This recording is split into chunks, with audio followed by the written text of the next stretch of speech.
Elaborasa karena setiap rasa punya suara. Halo teman-teman, selamat datang di YouTube channel Elaborasa. Video ini berisi diskusi mengenai berbagai hal tentang manusia, kesehatan mental dalam kehidupan kita sehari-hari. Kalian bisa support channel ini dengan follow atau subscribe. Selamat menyaksikan. Gitu sih, jadi Mm-mm. tricky juga tuh. Jadi teman-teman ya hati-hati Mm. untuk bilang jangan melakukan itu lagi, terus apa? Kalau enggak dia bisa melakukan Mm-mm. lebih parah atau mencari cara lain tapi lebih parah dari sebelumnya, sama aja Mm-mm. gitu sih. Jadi Jadi yang bisa kita lakukan nih, oke ya, self harm ataupun suicide itu sama-sama butuh pertolongan, yang iya, pasti gitu ya. iya, iya, Nah, jadi yang tadi balik lagi, pertama coba punya life skill, keterampilan hidup, bagaimana mengatasi masalah. Bahwa kalau saat kita punya masalah, kita bisa cari bantuan. Yang tadi eh, beradaptasi, temukan coping yang lebih natur gitu ya, lebih apa ya iya. namanya, adaptif gitu. Jadi Adaptif, bukan positif banget. positif. Nah, jadi bukan nyakitin diri sendiri, tapi mungkin lebih cari konseling atau cerita. Cari kenapa sampai saya seperti ini. Terus yang kedua, Iya, terhubung sama sesama kita, terhubung sama orang-orang sekitar kita. Dan iya. yang ketiga, yang terakhir nih, temukan makna dan tujuan hidup kamu. Ayo, Itulah makanya kalau itu. Iya, iya. pada saat ini kita nggak tahu lagi alasan ngapain ya gue hidup, apa ya tujuan hidup gue, kenapa gue ada di sini, nggak punya makna nih sama sekali. Ya udah, akhirnya berpikir ya udah nggak ada artinya lagi ya, gue mendingan pergi aja. Nggak seperti itu. Jadi salah satu faktor protektif nih yang paling harus kita gali pada saat teman-teman kita punya pikiran untuk mengakhiri hidupnya, kita coba bantu dia menemukan mengapa dia harus ada di sini, dan bahwa apapun yang dia alami saat ini itu adalah bagian dari proses pengalaman yang suatu saat itu juga akan menjadi sesuatu pengalaman jadi untuk orang lain, pelajaran buat sesama kita. Iya, iya. Oh ini Pangestu bilang loh, jangankan ke psikolog, dia ketemu Oh orang iya, aja takut. iya. Terus gimana tuh? Iya, iya. Nah, Takut ya semua itu gitu. tadi ya, balik lagi ke pola pikir, apa yang terjadi gitu, ketakutan ketemu orang, apakah misalnya ngerasa pernah dulu ada orang yang pernah nyakitin kita atau trauma dengan orang gitu ya. Ya tadi yang kita bahas, Ri, bahwa mungkin dulu pernah dikecewain sama seseorang atau pernah diperlakukan tidak baik. Tapi nggak semua orang mengecewakan kamu, nggak semua orang itu akan jahat lagi sama kamu. Iya, iya. Penting terhubung dengan orang lain gitu. Nah, ini teman-teman, saya basicnya trauma. Saya mau komentar gini dari perspektif Hmm, trauma nih. Jadi tentang terkoneksi nih dok, penting banget kalimat ini. Kita kan hancur karena orang lain kan. Tapi yang betul. bikin kita Hmm, sembuh nih dari trauma, sebut lagi tuh ya, dari pengalaman-pengalaman hidup yang buruk, itu orang juga, orang lain. Jadi koneksi yang hancur ini hmm, benernya karena koneksi yang baru juga. Koneksi ya, connection, hmm, bukan attachment, bukan bergantung, beda-beda. Jadi kita, ya, buat kita sembuh ya, manusia juga makhluk sosial gitu kan ya, akhirnya memang butuh orang lain. Cuman saya mau gini dok, saya mau nangkep kegelisahannya Mas Pangestu nih Mas. Saya mau ngomong praktis nih Mas, kalau memang ada hmm, hambatan, dan itu perlu dikenalin ya, Dokter Leo udah ngajak Mas Pangestu buat kenalin, kalau memang ada hambatan buat ke psikolog, ke psikiater gitu kan, apalagi ketemu orang, maka Mas bisa coba dulu layanan online menurut saya. Kan sekarang banyak ya kan Mas. Satu yang bisa hmm. dilakukan kayak lihat-lihat IG kayak gini nih, talk show kesehatan mental, kan banyak tuh yang free juga kan. Terus kedua, mungkin Mas bisa coba layanan online kali. Layanan online gratis kan banyak juga tuh sekarang kan, dari Ya, asosiasi psikolog di mungkin tuh dok. psikiater Psikiater ada gimana? juga, Satgas Psikiater itu Covid dia TPK. gabung sama apa namanya? Satgas? Satgas Covid TPK di Ikatan Psikolog Klinis. Oh, Saya lupa nomornya, ada tuh. Atau enggak telepon ini 119 extension 8, layanan sejiwa dari Kemenkes, itu bisa Mas.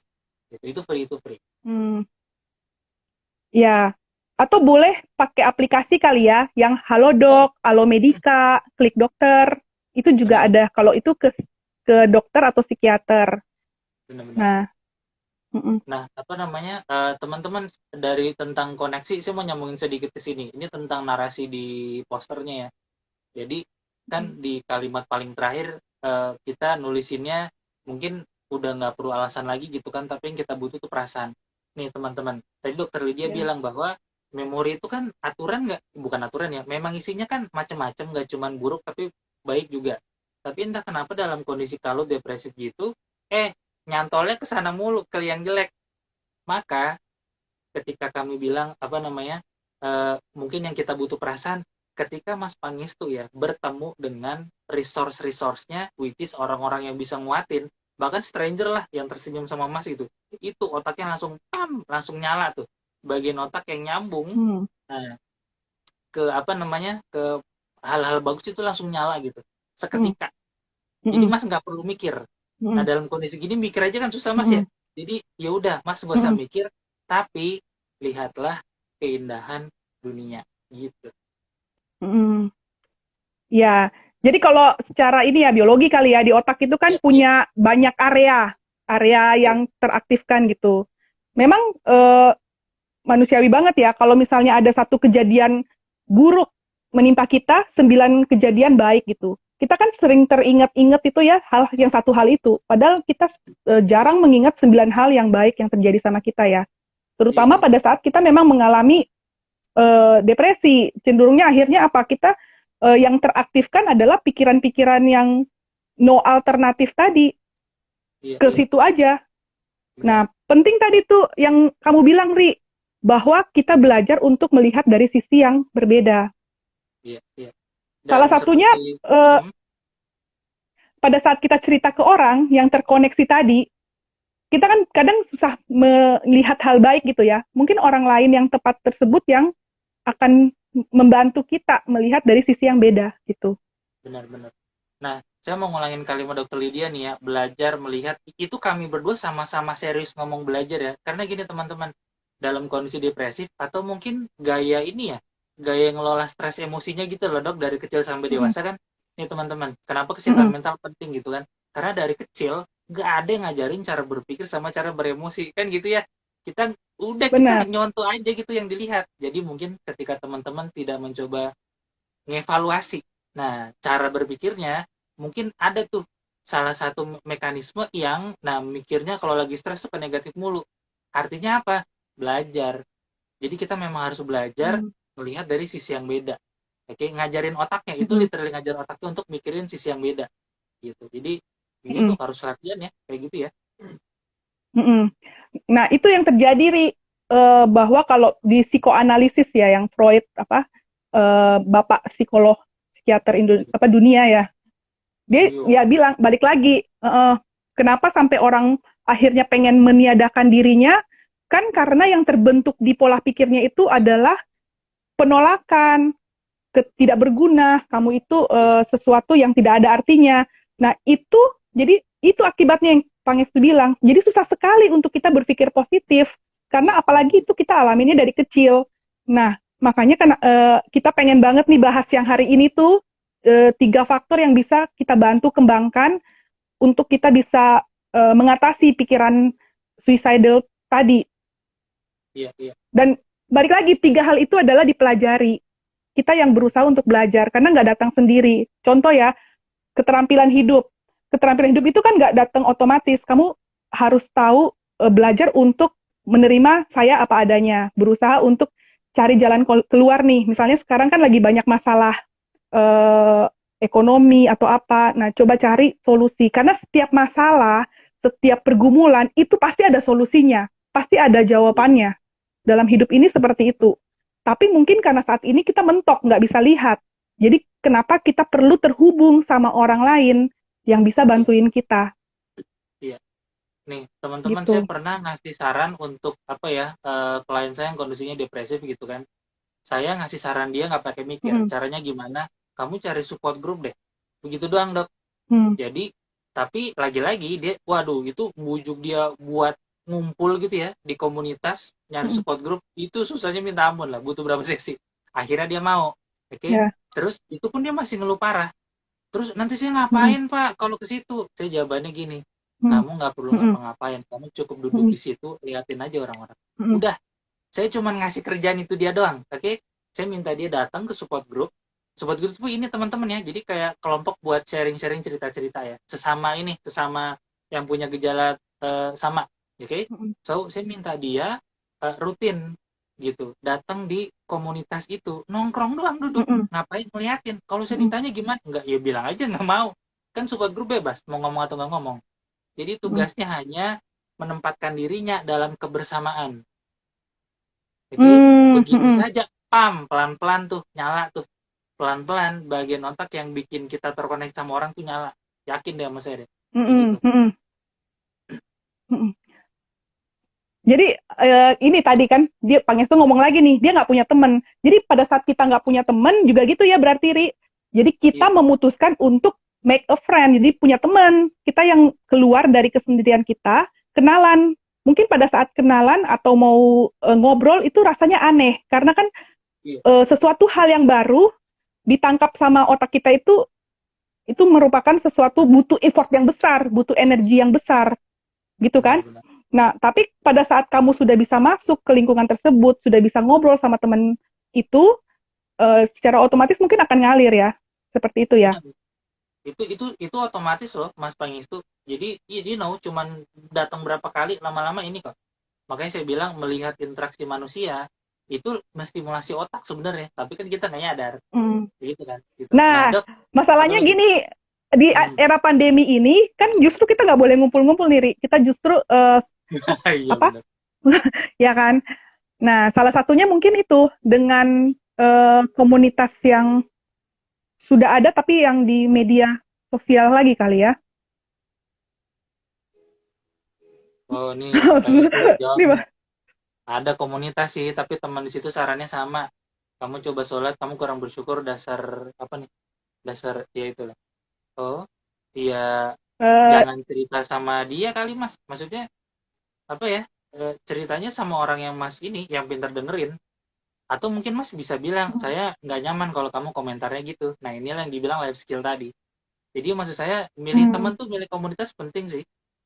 Jadi kalau hmm, apa ya, hmm, makanya tadi saya bilang datang aja dulu di komunitasnya, liatin dulu. Kalau kamu gak nyaman, cabut, cari yang lain. Gitu. Minta hmm. mau, iya. Iya Mas, gak apa-apa. Ntar juga ketemu kok. Ya, tak perlu patah Ya, arah. mm-mm. Justru kata-kata negatif, kita kan nggak bisa ngubah ya lingkungan kita. Orang mau ngomong apa, tapi kita bisa kendalikan apa yang mau kita dengar. Kalau yang negatif, yang justru membuat kita jadi malah terpuruk, malah merasa tidak berguna, ya udah jangan dengerin itu. Iya. Karena mungkin gini dok, saya ngebayanginnya, bener nggak Mas Pangis itu mungkin sedikit cerita kondisinya ya. Nah, saya mau bilang gini teman-teman, stigma tentang kondisi mental kan parah banget nih, gitu ya. Jadi mungkin orang nggak Mm-mm. ngerti ngeresponnya. Bukan berarti dia serius ngatain kita nih dok, bener ya? Mm-mm. Kadang-kadang dia nggak tahu ngeresponnya Mungkin niatnya gimana baik gitu. ya. Iya. Ya, terus ya udah, jadi kita pun lagi kondisinya buruk, nerimanya jadi jelek Mm-mm. gitu ya. Jadi apa namanya? Iya stigma juga masih parah, makanya memang harus pilih-pilih buat cerita ya kalau itu ya. Oh, kalau itu mah ini Mm-mm. sabar-sabar ntar juga ketemu. Nah, mungkin komunitasnya cari yang ini Mas, tentang kesehatan mental gitu. Mm-mm. Kita masih ada berapa menit sih? Bisa lah 20 menitan dok. Masih ada 20 menit. Nah, Oke. dok saya mau Jadi, bahas ini boleh nggak mm, tentang ini nih, tentang makna hidup. Nah kebetulan disebut oke. makna hidup kan. Nah, Viktor Frankl asik. Ya. Bahasan Oh ribet nih. iya, tahu tuh. Iya. Teman-teman, jadi ada teori namanya logoterapi ya, yang bikin Viktor Logoterapi. Frankl. Wah, itu Mm-mm. teori banget itu, udah deh. Tapi gini, beliau bilang salah satu apa ya, menurut teori di logoterapi ini, logoterapi itu tentang makna hidup gitu dok ya, tentang makna nyari tujuan hidup. Mm-mm. Nah, si Viktor Frankl bilang gini, eh, orang depresi gitu ya, itu gara-gara eksistensial vakum. Jadi dia ngerasa nggak punya Mm. peran gitu dalam hidup. Makanya tadi di poin nomor 2 kan Dr. Lydia bilang tentang terkoneksi. Saya mau detailin ya teman-teman ya. Eh, Lebih panjangnya dari terkoneksi adalah teman-teman punya kontribusi gitu dalam kelompok, dalam masyarakat. Betul. Itu bikin naik tuh self esteemnya gitu ya. Jadi punya kesempatan untuk berperan. Mm-mm. Nah gitu. Terus bahas ini dikit lah dok. Gimana menemukan makna hidup? Kasih yang basic aja ya teman-teman. Jadi ada 3. Ya. Gimana kita cari makna hidup? Nomor 1, dari kerja, dari berkarya. Oke, jadi ketika teman-teman melakukan sesuatu gitu kan, terutama yang disuka hobi gitu ya, itu bikin Mm. naik tuh moodnya tuh, iya kan? Nah, Karena maka merasa berguna kan tadi. benar, rasa berguna. Yang saya lakukan masih ada yang saya lakukan yang enak nih. Dan ini bisa berguna buat orang lain lagi. Itu kan yang plus ya. Nah, itu bisa bikin makna hidupnya naik, which is self esteem-nya naik, moodnya jadi bagus. Oke, jadi teman-teman merasa berharga, nah, melalui berkarya, pekerjaan. Hobi lah, nggak usah ngomong gede-gede dulu, hobi aja deh. Gitu ya. Kedua, eh, kalau saya bilangnya ini dok, penghayatan sama nilai-nilai, nilai budaya, nilai agama, penghayatan sama keindahan gitu. Let's say teman-teman naik gunung gitu ya, pas sampai di puncak, wah gitu kan, melihat keindahan alam, itu badannya moodnya bagus banget tuh, menghayati Naik lukisan tuh, atau endorfinnya melukis, naik. persis, iya kan. Nah jadi makanya tadi saya bilang teman-teman nggak perlu alasan, nggak usah mikir banyak, teman-teman ngelihat keindahan aja, itu saya ngomongnya serius banget tuh, itu otomatis ada hal biologis yang terjadi di dalam diri. Dokter Lydia udah ngomong kan, endorfinnya naik. Oke, menghayati keindahan, menghayati seni. Yang ketiga nih dok, katanya mencari hikmah. Jadi dalam sekacau-kacaunya peristiwa gitu kan, di titik-titik paling bawah, kalau kita bisa membuka hati kita, cahaya bisa masuk gitu teman-teman. 3 ya, saya ulangin ya. Dari bekerja berkarya, terus dari penghayatan sama keindahan, Penghayatan. sama terakhir nyari hikmah ternyata. Gitu kata Viktor Emil Frankl. Yuk, pertamanya dok. Ya, tapi benar juga tuh makna hidup ya, tentang hikmah dari penderitaan. Kita nggak akan merasa bernilainya suatu kebahagiaan kalau kita nggak pernah merasa sedih. Kita juga nggak tahu ya bernilainya suatu kesuksesan kalau kita nggak pernah gagal. Jadi dalam hidup ya gitu ya, pasti ada sesuatu yang di bawah titik terendah dalam hidup kita untuk kita mempelajari sesuatu gitu. Karena gini, pada saat kita, misalnya gini ya, kita tahu tujuan hidup kita kalau kita sudah menemukan tadi hikmah dan maknanya. Banyak orang nih, misalnya dia jadi aktivis kesehatan mental karena dulu dia survivor kesehatan mental. Jadi orang dulunya dia mengalami cemas, depresi gitu. Terus dia survive dan akhirnya dia bisa recovery. Nah, sekarang dia justru jadi konselor atau jadi belajar untuk menolong orang lain karena dia sudah pernah ngalamin. Sama halnya yang dulu misalnya pakai napsa, kan ada orang-orang yang dulunya pakai narkoba. Sekarang kita lihat perubahan hidupnya, dia justru jadi konselor adiksi, menangani, punya rehabilitasi, panti rehabilitasi, nolongin orang-orang. Kenapa dia bisa menemukan tujuan hidupnya tersebut? Karena dia dulunya pernah ngalamin sesuatu yang berhubungan dengan itu tadi. Betul. Ada hikmah di balik itu. Iya. Atau ini dok, bercandaannya anak-anak psikologi berubah jalan. Jadi sambil nyelam, sambil bantu orang, sambil naikin ini juga, sambil nyembuhin diri sendiri, kayak gitu ya. Ya, tapi benar juga tuh Ri, kalau ngomongin soal kesehatan mental, ngomongin tentang tadi ya, keterampilan hidup kita, makna hidup, itu prosesnya seumur hidup kita. Oh iya, benar. Panjang hayat healing tuh. Jadi kalau mau bilang, aduh rasa sakitnya kok masih gue keinget-inget nih sampai sekarang, ya itulah proses. Mungkin kita akan bisa sampai menceritakan ke anak cucu kali kejadian yang kita alami di pandemi ini. Tapi ini kan jadi salah satu ini juga hikmah juga. Iya, benar-benar. Dok, ada yang ini nih, ada yang respon bentar-bentar mana sih Nurmalasari. Nah, tapi kalau dengan orang baru nggak nyaman bagaimana? Kadang dengan yang sudah teman aja nggak nyaman. Oh gitu ya. Maksudnya tentang terkoneksi kali ini. Nyambung dikit bawahnya. Oh ya. Terus kadang kalau mau minta bantuan dalam kondisi genting itu seakan-akan kayak ada yang mencegah. Itu bagaimana upaya mitigasi? Waduh. Waduh, berat dia pertanyaannya ya. Iya. Gimana sama teman susah, sama orang baru susah. Dikenalin dulu kali ya dok. Sebenarnya rasa nyaman itu adanya di diri kita sendiri ya. Iya. Kadang mindset kita sendiri, misalnya mindset kita yang membuat kayak kita tidak nyaman karena mungkin takut ntar tidak diterima, takut ditolak gitu sama orang tersebut, atau nanti takut tadi dikata-katain lagi gitu. Padahal sebenarnya kita dengan kita curhat menceritakan itu sebenarnya sudah namanya apa ya, mengeluarkan semua unek-unek dalam diri. Itu sudah salah satu proses healing ya, salah satunya. benar-benar ngelisanin Mm-mm, emosi itu bisa mm-mm.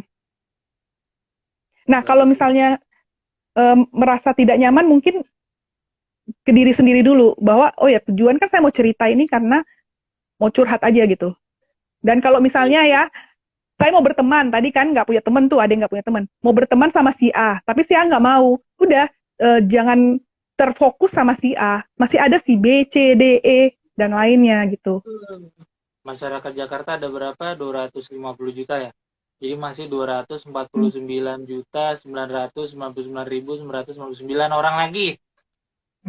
Sedikit banget sih gituin. Iya, jangan fokus sama satu Iya, aja mungkin ya. Gitu. Lagi nih si Pilus nih, bilang terbanget ketika merasa punya peran dalam masyarakat, setidaknya ada kekuatan yang bikin diri kita berharga. Iya ya. Kadang-kadang iya tuh kalau bener. apa tuh nggak dikasih kerjaan jadinya itu ya, gue sih ngerasa nggak berguna nih, Hmm, ngerasa nggak dikasih kepercayaan. Ternyata penting mm-mm, untuk merasa penting gitu, punya peran itu benar. mm-mm. Makanya di kondisi sekarang kita penting banget juga tetap aktif, tetap berusaha produktif, tetap misalnya kita lakukan aktivitas, tetap olahraga, walaupun di dalam rumah ya, Ya, ya apa yang bisa kita lakukan gitu. Jadi tidak banyak merenung, diem gitu. Itu juga salah satu faktornya. Ini ada lagi, Ri. iya, Siapa nih? Dea. Dea iya. Mgit. Mm-mm.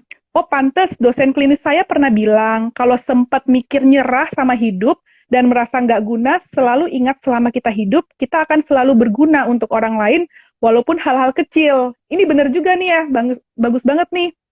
Bahwa jangan pikir ya kita itu harus melakukan hal besar baru kita bermakna dan berguna. Enggak. Dengan Iya, kita menjadi pendengar saja, misalnya kita dengerin teman kita, terus kita kasih semangat gitu, itu sudah berdampak untuk kehidupan orang tersebut gitu. iya, iya, iya. Atau Mm-mm. inilah teman-teman kalau pernah dengar kayak apa random act of kindness gitu, random aja Hmm. senyumin orang. Itu kan hal-hal kecil ya. Iya, bener, Iya. Tapi teman-teman nggak akan bener. nyangka efeknya di badan dan di perasaan itu segimana gitu. Iseng aja Iya. senyumin orang di Nah, jalan. itu Ri, gue baca juga pernah satu survivor dari suicide, dia nggak jadi bunuh diri karena pada saat dia Gara-gara mau loncat nih, Ri, ada orang lewat dan bilang, "Hai, apa kabar?" Gitu. Jadi wah, dan tersenyum sama dia. Gitu, Ri. oh, Akhirnya tadi pikirannya dia mau loncat itu nggak jadi karena dia langsung senyum balik. Nah, kebayang nggak sih pada saat lu senyum, nih kan pasti secara otomatis emosinya jadi berubah dong tadi. Tadinya sedih banget terus kayak ada mungkin sedihnya turun dikit betul betul. gitu. Dan itu udah cukup Nah, untuk otomatis menghentikan dia untuk ini yang melakukan percobaan bunuh diri ya dok. iya, dengan dia senyum akhirnya orang lain nggak jadi loncat gitu ya, Ri. Iya, iya. Jadi satu kebaikan Mm-mm. kecil itu bisa nyelamatin dunia gitu. Cie. Dok, Ya, apa namanya? Ini mungkin sekitar 8 menit lagi kita pelan-pelan closing yuk. Apa namanya? Ya udahlah. oke. Kira-kira apa yang bisa apa ya? Omongan terakhir lah tentang gimana Mm-mm. bisa tetap bertahan ketika lagi kondisinya suicidal. Ada pesan-pesan dok buat teman-teman. Mm-mm. Jadi mungkin gini, rasa sakit, rasa tidak nyaman dalam diri kita atau kondisi yang benar-benar kayaknya nggak ada jalan keluar. Nah, Ya, coba ambil hikmahnya, terima itu menjadi satu proses untuk menjadi lebih baik. Karena pada saat ini ya, kita bisa menerima satu kesuksesan kalau kita sudah bisa menerima satu kegagalan juga. Dan ingat, 3 hal yang perlu kita kembangkan dan kita bantu orang-orang untuk mengembangkan itu adalah 3 tadi. Bagaimana kita sama-sama ngembangin keterampilan hidup untuk kita bisa uh, mengenali diri dan problem solving, sama-sama mencari jalan keluar. Yang kedua, terhubung sama orang lain terhadap sesama kita. Dan yang terakhir, cari tujuan hidup dan makna hidup kita seperti yang kita bahas tadi. Oke, okay. benar-benar. Benar. Ya. Hidup itu Terima perlu kasih. latihan. Apa namanya? Hidup itu Mm-mm. perlu latihan teman-teman. Menderita itu perlu latihan. Kita kan seneng apa kalau happy doang ya berkegiatannya gitu kan berkeluarannya. Tapi Iya. kalau lagi kalut ya kan dijauhin. Nah, saya mau kasih inilah buat teman-teman nomor satu terkait sama kalau gitu tanyain apa kabar deh buat temennya yang kelihatannya strong mulu. Itu mungkin orang pertama yang harus teman-teman tanyain apa kabar tuh. Saya mas saya. Ya, yang kelihatannya strong mulu, yang kelihatannya happy-happy, ceria mulu, yang suka ngelawak. Ya, tanyain aja itu. Iya. Saya Yang tadi, kepikiran yang kamu tadi nih, cerita gimana ya. kabar kamu? Persis. Oke, Mm-mm. jangan-jangan kalimat say hi apa kabar itu nyelamatin dunia, literally dunia internalnya gitu loh, yang lagi anjir. Oke. Nah, Hmm. terus yang penting juga Terus adalah kalau kayak sekarang gimana, Dok? bisa by WhatsApp atau by Oh iya. email atau inbox saja. Mungkin udah lama Iya. nggak ketemu orang ini, mungkin teman lama, teman SD, SMP, SMA. Iya, Boleh nanya, kamu gimana sekarang? Kabarnya udah lama ya nggak ketemu gitu. benar. Dan jangan lupa ketika teman-teman melakukan kebaikan ke orang lain, itu balik. Mood kita juga jadi bagus. Ya nggak sih, Dok? Nah, terus saya Benar. mau nyambungin ke ini, Dok. Terakhir teman-teman saya mau nyambungin ke narasi nih. Apaan ya, bentar. Oh iya. Kita suka lupa nih. Kita suka lupa kalau pas lagi kalut gitu kan, di hati yang patah, cahaya tuh bisa masuk. Masuknya karena apa? Karena dia patah, ada celah. Nah, artinya teman-teman tetap menerima kebaikan ya dari orang lain gitu. Jangan kasar-kasar sama diri sendiri, jangan kasar-kasar sama orang lain, yang ngasih apresiasi, yang nunjukin care sama kasih sayang, diterima. Oke? Oke. Nanti kita Ya sudah. bikin lagi ya, Ri, acara ini. Ya, Elaborasa 2. Iya, elaborasi. Jadi teman-teman ngulangin sedikit ini saya sama Dokter Lydia ngumpulin teman-teman kami lintas profesi, nggak lintas-lintas banget sih di area kesehatan mental juga. Tapi poinnya kami ngumpulin untuk sama-sama gabung, belajar bareng, ngedukasi teman-teman ya. Kita sama-sama jadi pintar gitu ya. So, tungguin aja di salah satu IG kami, ntar ada poster keluar jebret gitu aja. Oke? Ya. Di Elaborasa. Ya sudah. So, terima kasih teman-teman buat atensinya. Oke. Thank you banget Dokter Lydia. Ntar kita Bye. giliran lagi ngomong dengan topik yang lain. Oke. Terima kasih buat kamu yang sudah nonton. Kalian bisa kasih like, tulis di kolom komentar jika ada pertanyaan, cerita, atau saran tentang topik yang sudah kita bahas tadi. Atau bisa juga kasih masukan tema apa yang ingin kita diskusikan bersama di tayangan berikutnya. Sampai jumpa di elaborasi selanjutnya.